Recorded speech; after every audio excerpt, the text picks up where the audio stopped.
5ই August যে হাসিনার পতন হলো, যে এই ফ্যাসিস্ট সরকারের পতন হলো, এই পতনে অংশ নিয়েছিল সবাই।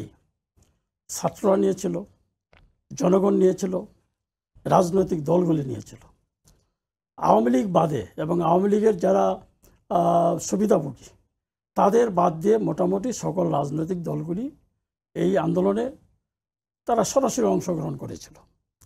এখন অংশগ্রহণ করার পরে যেটা মানুষ প্রত্যাশা করেছিল, এখানে যে কথাটি আমাদের ব্যারিস্টার সাহেব বলেছেন যে মনস্তাত্ত্বিক ও মানসিকতার পরিবর্তন, মানসিকতার পরিবর্তন আমরা যখন নিজের স্বার্থে হয় তখন আমরা এক ধরনের বলবো, আর নিজেদের স্বার্থে না হলে আমরা আরেক ধরনের বলবো। এটা পরিবর্তন করা দরকার, এটাই হয়তো উনি বলতে চাচ্ছেন। আমিও এটাতে আমার ব্যাখ্যাটা এভাবে যে জনগণ কি চায়, দেশ কি চায়, জাতি কি চায়, সেটা আমাদেরকে বুঝতে হবে। আমরা যখন 5ই আগস্টে এই হাসিনার পরিবর্তনে আমরা সবাই প্রত্যাশা করেছি, অন্তর্বর্তীকালীন সরকার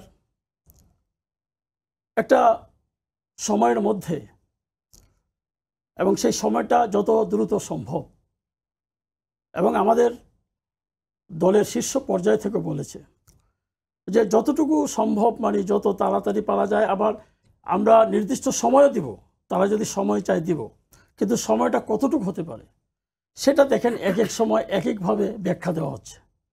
এক সময় বলা হয় স্পষ্ট ব্যাখ্যাই দিয়েছেন, না, প্রথমে ব্যাখ্যা ছিল ডিসেম্বর, এই ব্যাখ্যা আমাদের মাননীয় প্রধান উপদেষ্টাই দিয়েছেন।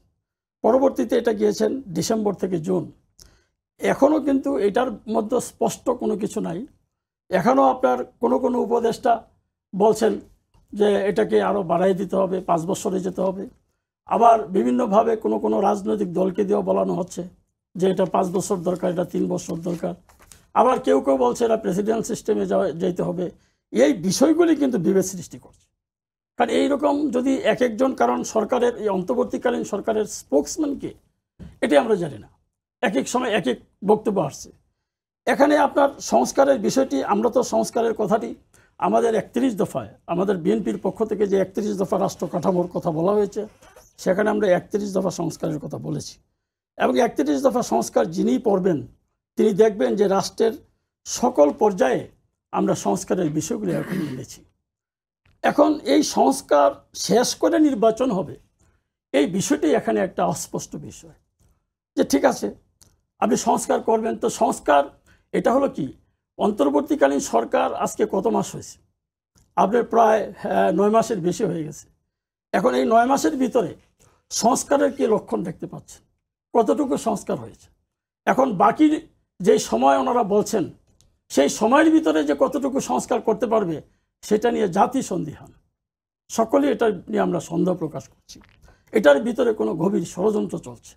এই ষড়যন্ত্রের বিষয়গুলি কিন্তু বিভেদ সৃষ্টি করছে।